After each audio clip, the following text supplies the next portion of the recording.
Sophie. Hi, Sam. Hi, everyone, and welcome to another exciting episode of It Can't Be Helped. You can tell that we've made enough of these now that we're forgetting the episode number, so clearly it's a successful series. I was trying to be smooth. Thank you, Sophie. So we're going to talk about a very early 90s OVA that is quite famous for one line, but that one line is in the last episode. So what we're going to do is we're going to take you on the journey to that line.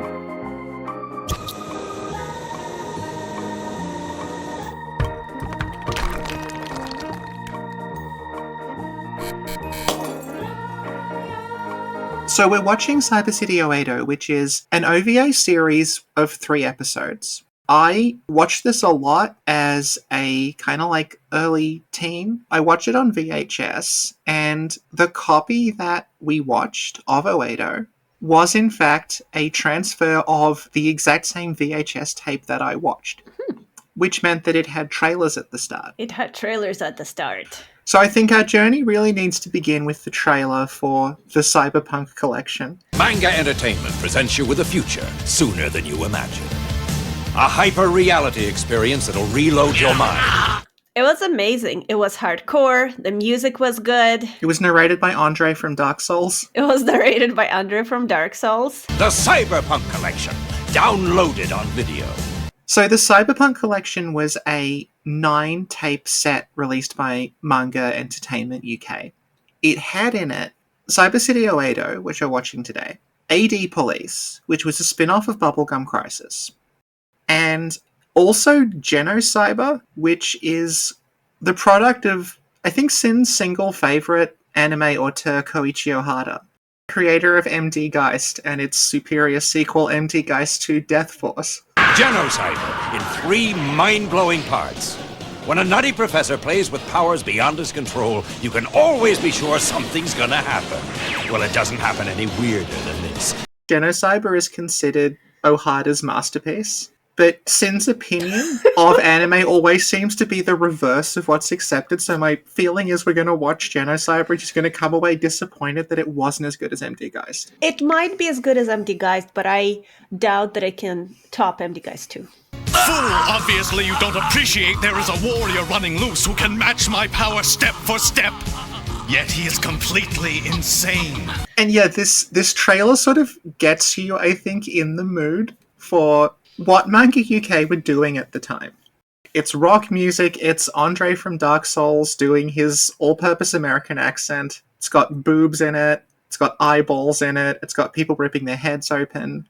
And that trailer does helpfully explain the premise of Cyber City Oedo, which is hard-hitting criminals turned cops come up against some real mean cases in a bid to reduce their sentences. It can only mean action all the way. And it doesn't disappoint. There's action, there's blood, there's some mean cases. So, Cyber City Oedo is fairly infamous for a single line of dialogue that has become a meme. That line is, I think, fairly indicative of the way the dub plays. Like, it's kind of all like that. What's that saying? To make a mistake is human, but to really fuck things up, you need a computer. Ain't that right, shithead? When the tape starts, it has a rating on it, and you'll notice that the rating is MA15+, which means that this is supposedly restricted to viewers over the age of 15. But it's not restricted on the basis of violence, it's not restricted on the basis of sex or nudity or anything like that. It's restricted on the basis of high-level coarse language. I counted the number of fucks in episode 1 in a little document I just called the fuckometer. There's 29 fucks in episode 1, which is 40 minutes long. So that is an average of 1 fuck every 70 to 80 seconds. Yeah, yippee, whoop the fucking do. Just piss off and let me enjoy my motherfucking hangover in peace, will ya? Quite a few of the Manga UK dubs have this going on. The other one that's kind of become a meme is the Devilman dub. Amon's been taken over by the human's consciousness! You better fucking believe it, cause I'm gonna be the death of you lot! It will surprise nobody to learn that both those dubs were written by the same guy. What a twist! So quite a lot of the Manga UK dubs were written by a man called George Rubicek, And you might think, I've never heard of that person before. But I am here to inform you that George Rubicek is someone you probably have seen. He has been in Star Wars. He has been in the James Bond movies twice. And he was in Doctor Who. So he was an actor in a lot of British TV and films in the 60s and 70s. And then I don't know what happened, but his career just went off in this totally different direction. And he started doing script adaptations. So he wrote quite a lot of these manga UK dubs. And they are all the ones where every second word is just fuck. Oh, I'm fucked! I have a theory behind why this is. The UK and Australia, we have a series of different ratings. We don't just go from PG, PG-13, and then R. There's other ones in between. So something like Oedo or Devilman, if you release that in the US, it would obviously get an R because it's too much for PG-13. If you release that in Australia or in the UK, it would have gotten an M, which is sort of the thing slightly above PG. It's obviously too violent for children, but it's not going to get a very, very high certification. So I think the reasoning behind this dub is if they just shove as many fucks as possible into it, it's going to get a higher classification, which means they can say very, very specifically this is not for children, which gives it that allure. You fucking piece of crap. So simulate your way out of this, you cocksucker! So this was directed by Yoshiaki Kawajiri, who's behind one of your faves, which is Vampire Hunter D Bloodlust. Yeah, it's the best one. The premise of Cyber City Oedo is that there are these 3 criminals who are serving. Their sentences range from 295 years to 375 years. So they're presented with an offer by the police, which is if you track down criminals for us, for every one of them you track down, we will knock a little bit off your sentence. And in order to keep them under control, they have to agree to wear these explosive collars. And that's all introduced to you in this, we would today call it a pre-credits scene, I guess. Yeah. And that's followed by these 3 episodes, but there's really no further introduction after that. We'll get into it more when we talk about it, but the first episode just starts, as if this has been going on for years at this point. So it's just throwing in characters and relationships and things as if we know what they are, but it doesn't actually introduce them. Sin, do you want to tell us about the 3 protagonists of Cyber City Oedo?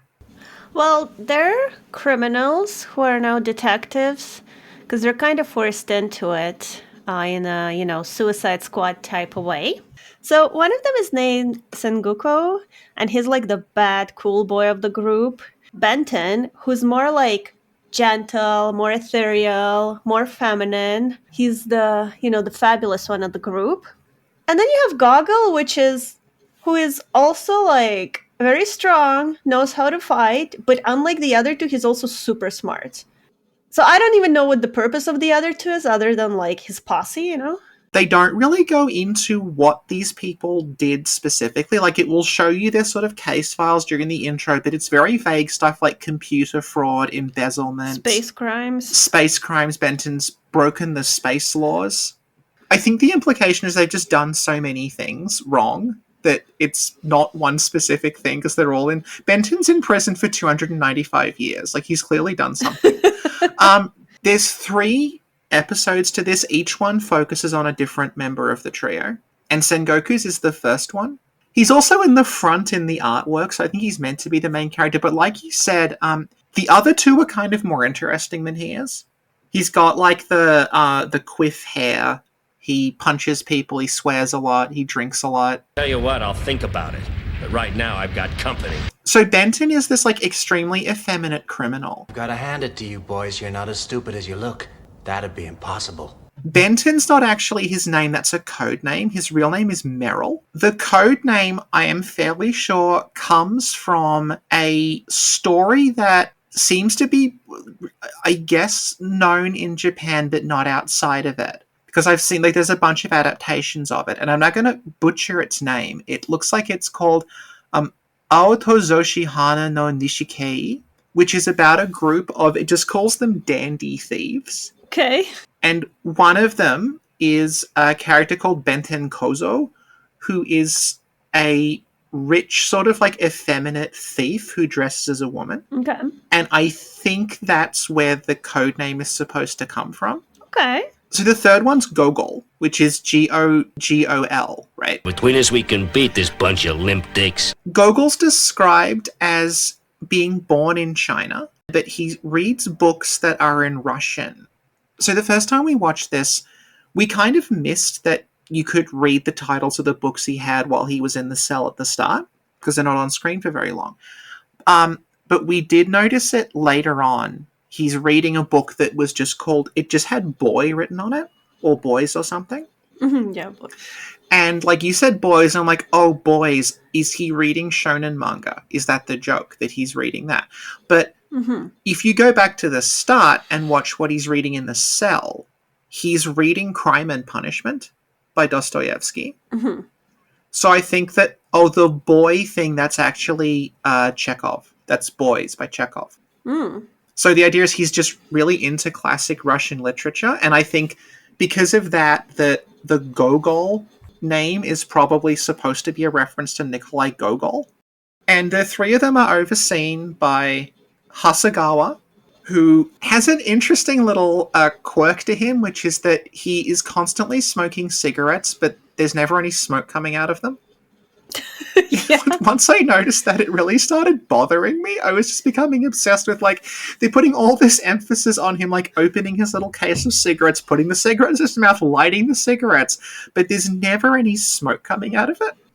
So we developed the theory that he's actually just doing this to look cool in front of people. Yeah. But he doesn't realize they can all tell he's not really smoking.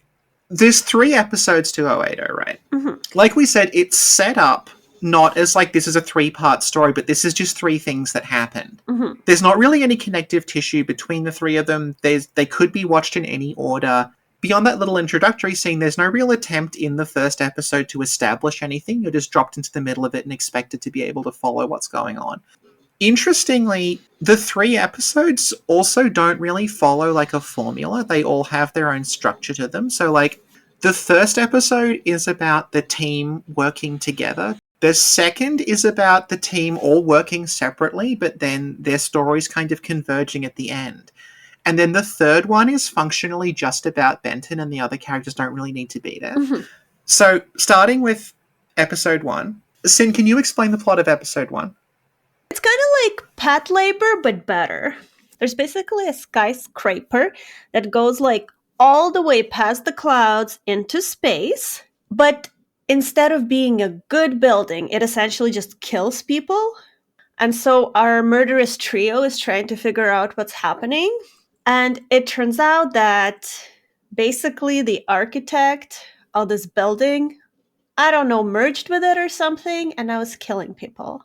That's what I got from that episode, but the cool part was when a bunch of wires got together inside the building and then reanimated a torso of like a zombie corpse. And Sophie was trying to make it smart, like, oh, well, during that time in Japan, there's a lot of change. There's like skyscrapers, there's building, there's uncertainty, blah, blah, blah, blah, blah. But oh my God, girl, that reanimated corpse was cool. See, it works on so many levels. So yeah, like Sin was saying, there's quite a few things from around this time from Japan that are about malevolent architecture killing people. And I'm sure there's way more than I'm aware of because I'm just going off what I saw on VHS at the time. But like Sin mentioned, the Pat Labor movie, which we did cover. We covered it on a podcast called Pen Pen Pals, which is not on this channel. We'll link to it. So the plot of Pat Labor, the movie, is that there is this software engineer who has fitted the robots of Japan with an operating system that he has designed to send them into this berserk rampage if they are exposed to a certain frequency of sound that is generated when the wind blows through the skyscrapers of Japan. There's also Oedo, which we're going to talk about, and then there is the first or second, I think it's the first Tokyo Babylon OVA, which is about these like architects kind of like involved in a supernatural murder involving a skyscraper. So it's like you can see that kind of thing is in the air. It's something people are thinking about a lot. I used to sort of go, okay, well, the three of them are clearly drawing from the same like cultural anxiety. But upon rewatching Oedo so quickly after Patlabor, I'm like, actually, chunks of this just seem to have been taken wholesale from Patlabor. Interestingly, when you gave your little synopsis of the story earlier, you didn't mention that there was an orbiting satellite laser pointed at the building that was going to go off and fry them all. Yeah, I forgot, I'll be honest with you.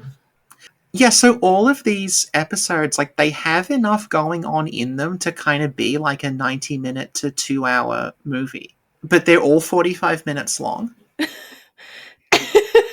The satellite laser feels a little surplus. Mm-hmm. Like, at one point when we were watching it, you were like, are there people in the skyscraper? Yeah. Yeah, so like they say at the start, there's 50,000 people trapped in the skyscraper. Huh. But like, you only really see like 6 of them. Yeah. Like, you're told over and over again, oh yeah, like, and there's the families of the people trapped in the skyscraper are outside in like a panic and stuff like that. But this is largely set in a lift and a control room. Yeah. This episode it's kind of a disaster movie. It's kind of Die Hard. It's kind of Patlabor.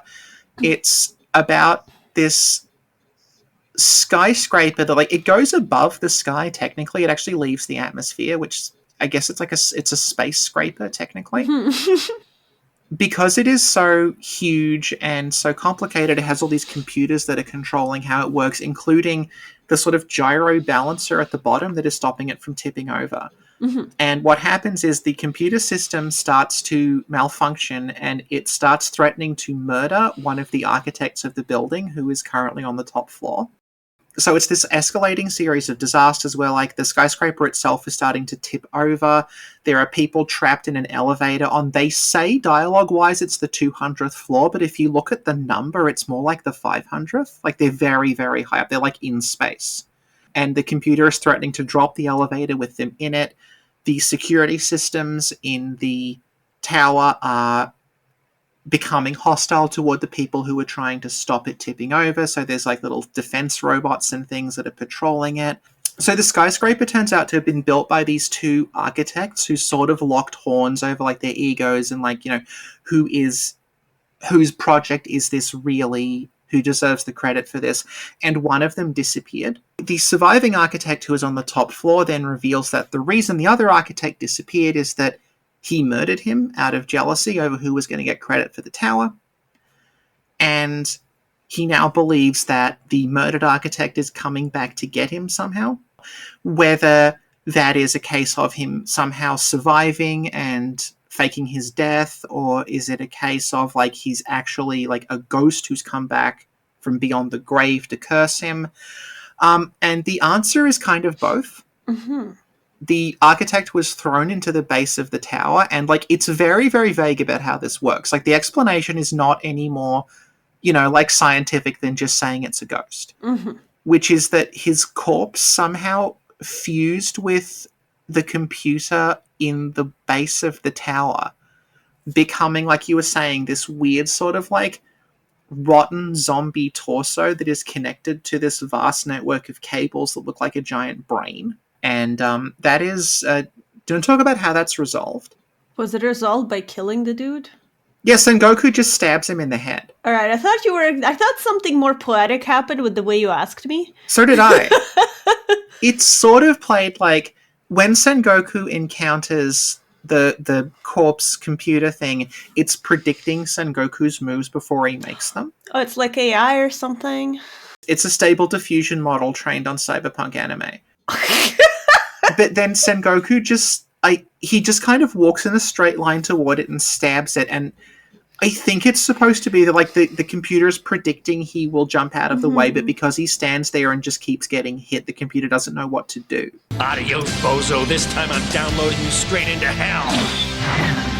Yeah, what I learned from this episode is one new amazing saying, and it goes, it's way past your bedtime, motherfucker. I told you that's how I'm gonna put my kids to bed, if that ever happens. But the best thing is that he begins that by calling him a little lad. It's far too late for a little lad like you to be out on his own. It's way past your bedtime, motherfucker. Oh, fuck you, pig. It's a manga UK dub, so it's full of like they're trying to be hard talking like American action heroes, but then like Hasegawa will call someone a slovenly git. Hasegawa went, you, fusty, rank-scented, fashion monger. Yeah, the Shakespeare insult generator. It's back, baby. I mean, I think you've got more mileage out of that than the PS5 at this point. It won't make fuck all difference. No fucking chance.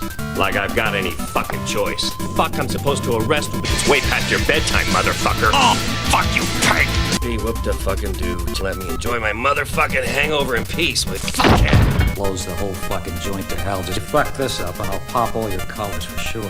What a fucking mess. To really fuck things up, you need a computer. That'd be a real fucking pisser. It's a real fuck up. Fuck you. How the fucking hell do I know? What's so fucking funny?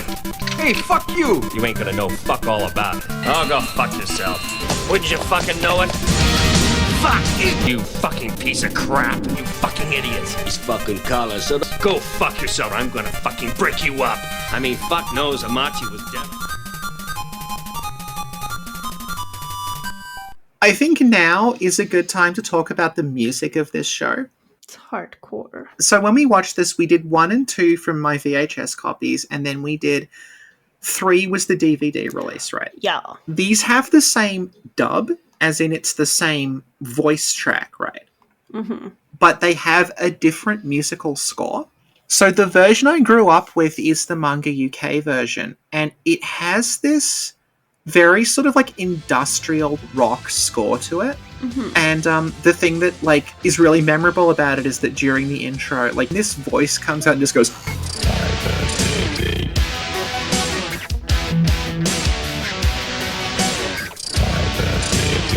Cyber City. That's by a musician called Rory McFarlane, and like it's not just the intro, it's like all of the score is replaced with this kind of music. And I don't quite know why it's like this. Like I don't know if this was a rights issue, like they didn't want to have to deal with the licensing of the original soundtrack, or if they actually thought like, hey, let's do this instead. Let's do an alt soundtrack. So this changes the feel of the whole show. It does sound more like if you said cyberpunk, you would think like the McFarlane music fits that better. Mm-hmm. As opposed to like the original score, which is like, it's this song called Burning World, which has this like completely different vibe to it.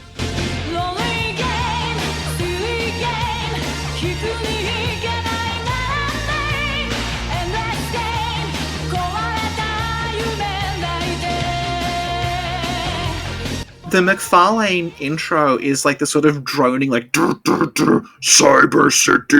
And it's like, okay, all these characters are basically fucked and everyone's going to die. The Burning World intro, the mood it sets is like, yeah, these are 3 cool dudes and they're going to kick ass. Yeah.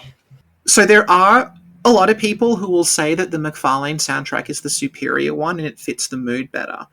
And like, I sort of yes and sort of no, because the McFarlane score, despite sort of like capturing a specific mood, it's also fairly relentless. Like it's constantly throughout these episodes. Whereas the original Japanese score is like, there's a lot of moments where the music's either totally absent or it's quite understated. You'll just hear like chimes or something. Episode 2, it starts with Gogol climbing some stairs in an apartment building. In the version we watched, that's accompanied by climbing some stairs, whereas the Japanese one, that's all silent. Mm-hmm. It has this like, and it completely changes the tone to be this like very sort of eerie, like I don't quite know what's happening. Yeah. Leading to the reveal of this man sitting in a chair with this enormous like mechanical spider thing like drilling into his neck. So like we said, all these episodes kind of have different structures. Episode 2 is one that it starts with the 3 of them on completely separate missions that then end up kind of all uncovering a different piece of the same puzzle and converging at the end. Mm-hmm. what would you say? What was the plot of this one?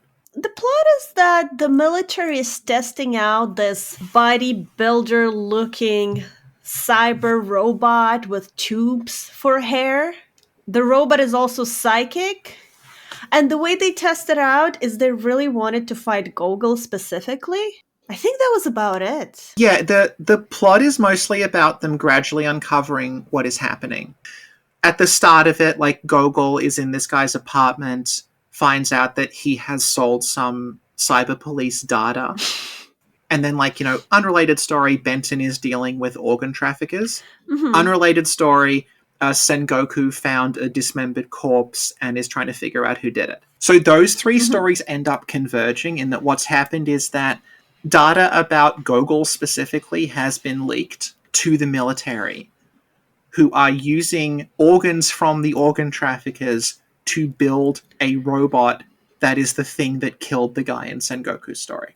So this is like the Gogol-centric episode. It's largely just about how Gogol is the coolest person in the world. The Japanese military is like, well, if we're going to test this against one person, it has to be Gogol, because if it can beat Gogol, it can beat anyone. And yeah, the robot's called Molkos, and you get this little on-screen display that says it stands for Maintain of Law. Right? So that makes sense. Mm-hmm. Cybernetic, which I'm fairly sure is cybernetic, right? Organism. Mm-hmm. So that's Molko. And then the S is for Swath. It's just spelled Suath. And I just sat there for like way longer than I should have. Going like, what the hell is Swath? I'm like saying it out loud. I'm like, Suasa? Is it SWAT? Is it suit? I don't know. Was it Swath in the original? Yeah, it's in both of them, because it's written, like, it's just a still from the Japanese. So it's Maintain of Law Cybernetic Organism Suath. Suath. So this episode also sent me down a little bit of a rabbit hole that gave me some more appreciation for the symbolism of Cyber City Oedo, which is that in the first episode, right, when Hasegawa is recruiting them, he puts this club on the table and Sengoku grabs it, and that's the start of the episode, right? Mm-hmm. And because all the characters have like a sort of signature thing that they do, I'd sort of assumed, oh, the club is just Sengoku's weapon. But then, like, there's a scene in this where the military walk by Gogol and he pulls out his own club and like, oh, cyber police, of course, like, keep going. And then in the third one, Gogol hands the club to Benton.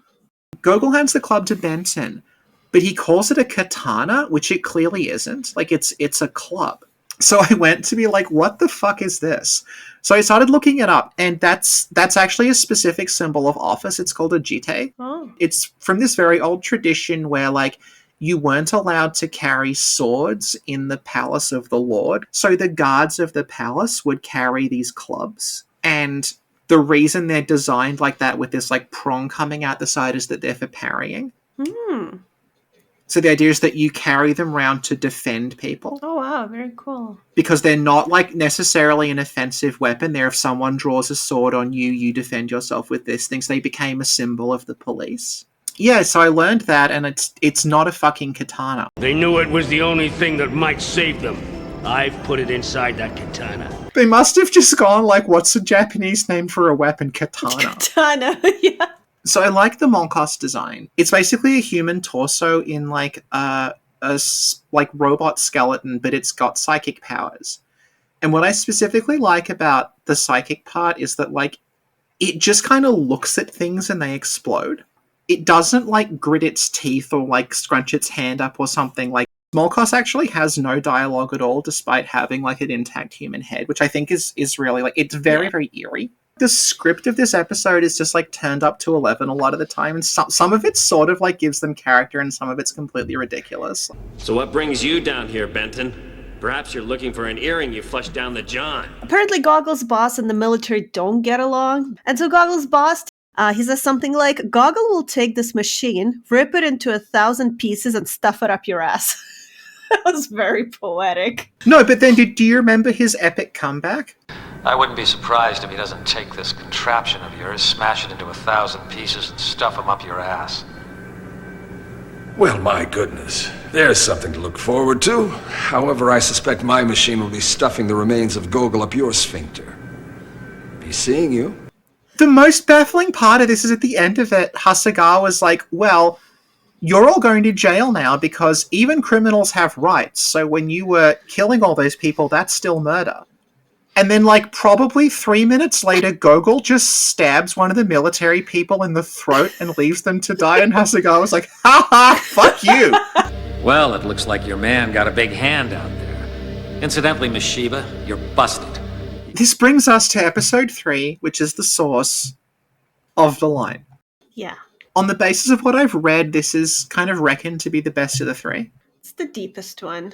It's essentially entirely about Benton, with Sengoku and Gogol as supporting characters. Mm-hmm. Even if you hadn't been told, you could watch this and go, yeah, this is the guy who made Bloodlust, because it is the most Vampire Hunter D Bloodlust thing we had before Vampire Hunter D Bloodlust. And the art style itself, like the characters literally look like they're from Vampire Hunter D. This episode's interesting aesthetically because the last 2 episodes were effectively entirely set inside of the Cyber City at night. So the Cyber City itself is just like rendered as these blue gradients everywhere. Like you just see this like kind of indistinct bluish sort of like haze in the distance. You can kind of make out buildings and you can kind of make out windows, but the characters are sort of existing in this world that is just like very, very dark, hazy blue with splashes of red and orange to sort of highlight things. Curiously, in an episode about vampires, this one takes place partially during the day. And you get to see like what the Cyber City looks like during the day, and it actually looks kind of nice. Because you're expecting this like grimy, dark metropolis thing to sort of never end, but then there's just some parks and some grass. So there's quite a few callbacks to Blade Runner in this show. One I noticed specifically is Hasegawa's office. The way it's framed and the way it has this kind of like diagonal sort of strut sticking out behind it, that looks pretty much exactly like Tyrell's office from Blade Runner. This episode like has a lot of little Blade Runner callbacks in it. Like it's got the Benton going to meet characters who kind of look like they're from Blade Runner. It's got the stripper kind of like thing from Blade Runner. It's got the python. Do you want to tell us about the plot of this one? Oh, well, in this one, Benton meets a mysterious young lady who looks like she's from Vampire Hunter D, who mysteriously disappears as if she's some sort of vampire. And then during the episode, there's mysterious murders, as if a vampire bit someone's neck and drank all their blood. Anyway, at the end, it's revealed that there's vampires in this episode. But specifically, and this is where it gets really cool, it's not just any vampires, Sophie. There's this mad scientist looking for immortality. So he's experimenting on people, turning them into vampires to gain immortality from them or their blood or something. But one of his subjects essentially escapes and inflicts revenge upon him and his organization. Yeah, so like you said, this episode starts with they have this discussion about like what it would be like to live forever and what are the properties of starlight, and this is the first time they've met. Yeah. But it's like I can imagine Benton doing this. Like this is probably just how he greets everybody. How many lifetimes must it have taken for that light to reach the Earth? More than we can imagine, but the Earth is only the start of its great journey. An insignificant speck in the cosmos. Benton's on the ball pretty quickly because as soon as he finds the corpse, he's like, well, this is a vampire. Yeah. Like, I feel like other shows that were doing this, they would have wasted time having someone go, the corpses were drained of blood. Must be a vampire. Well, that's impossible. Benton's like, that's a fucking vampire. Let's go. Benton's like, yep, I'm going to go look for a vampire. And he turns to Sengoku, and in the Japanese version, he says to him, you know, Sengoku, the vampires of legend were tragic creatures because they lived forever and they were eternally young, but they were forever craving human blood. But in the dub,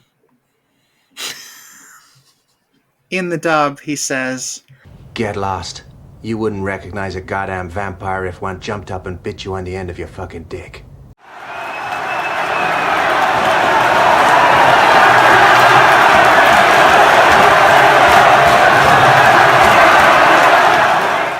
So in my editing software, Sophie, I have certain presets pre-programmed so they're easily accessible, like our theme song, our chibis, our animations, and also just this audio and video of this line in case I need to insert it anywhere in the podcast. Adding even further to this line's cultural significance is something we have neglected to mention up until now, which is that is Solaire's voice actor. Benton is voiced by Solaire, and Gogol is voiced by Andre. The guy who voices Sengoku has not been in any of the Souls games, but he did play Richard Nixon in Doctor Who. Dare I ask, will I be remembered? Simulate your way out of this, you cocksucker! So this is Solaire, Andre, and Nixon solving crimes. I mean, props to Daniel Flynn, because, like, if you told me that Andre and Gogol were the same guy, I'd be like, yeah, fair enough. They sound very similar, apart from one's vaguely American and one's vaguely Gaelic. But Solaire, Alfred, and Benton all sound very, very different. Yeah. This episode is, like, the most stylish of the three. Like, this show is basically a stylistic exercise. Like, it's everything about it is the coolest thing imaginable, done in the most stylish way imaginable. Mm-hmm. And this is the episode that really ramps that up. Like, it's just, like, Benton's amazing hair. Petals, stars twinkling in the sky. He just has to fight some saber-toothed tigers. With laser mouths. Yeah, this is the thing, right? A lesser series would have been content with just saber-toothed tigers. This has saber-toothed tigers with lasers in their mouths. Also technically ends with Benton just murdering someone. This woman's like, you know, I'm a monster, I don't know, like, I can't live anymore, so he just puts her in a cryosleep capsule and flies her out into space while they reminisce about Starlight, and it's like, I get what you're going for, but also I think you just killed her. Sophie, you're wrong. If you've watched Vampire Hunter D, you know exactly where it's landing. Yeah, I don't want to spoil it for people, but he did correct. That is all there is anime-wise for Cyber City Oedo, right? Mm-hmm. Something that we were talking about after this is, like, it's odd that this didn't get a series or something else after it, because, like yeah. It's the premise is just, like, there's criminals hunting other criminals in the future. Yeah. Kawajiri did say that, like, he felt there were other stories that could have been told with the characters. It's possibly just that, like, the people involved all had other shit to do.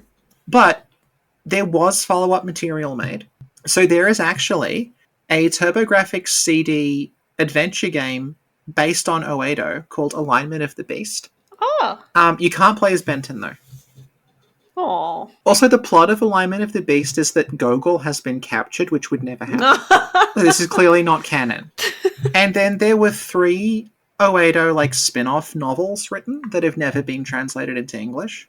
Okay. And again, it's the same thing where it's, like, 1 novel per character. So, like, this had the potential to keep going. Like, you could have got, like, a standalone complex-style series out of it, and they just didn't. It's sad we live in a timeline where Pat Labor has a franchise and Oedo doesn't. Views expressed by Sin. And yeah, another interesting thing is, like, if you go back through, like, reviews of this stuff, critics don't seem to have liked Oedo that much in the English-speaking world. Like, it was very popular among audiences, but all the reviews of it I can find are kind of like, you know, 2 to 3 stars, it's okay, I guess. Second, I've got a review here of Cyber City Oedo. Cyber City Oedo isn't really that hot for a couple of reasons. First, the characters lack depth. Why does Benton wear makeup and heels but doesn't display any other characteristics that mark him as gay? He crushes on this girl in the 3rd episode. Why does Sengoku have the longest sentence of any of the hounds? Because he's a fucking murderer, that's why. These are secrets that we're never let in on. And yet ends by simply saying it's nothing special. I'm sorry, Mike Toole of AnimeJump.com, accessed by archive.org, is no longer online. Like, yeah, this series, to this day, people love it. If you liked the best line in anime history, you should watch everything that leads up to it. Do the outro. That was It Can't Be Helped episode. We talked about Cyber City Oedo 808. Wouldn't it be good if this was episode 8? I don't think it is. Probably not. Wouldn't it be good if it's episode 808? It's unlikely. Thank you, Sophie. Thank you, Sen. And thank you, everyone, for listening. And see y'all next time. See y'all next time, Dick Splash. See y'all next time, cocksucker. Bye.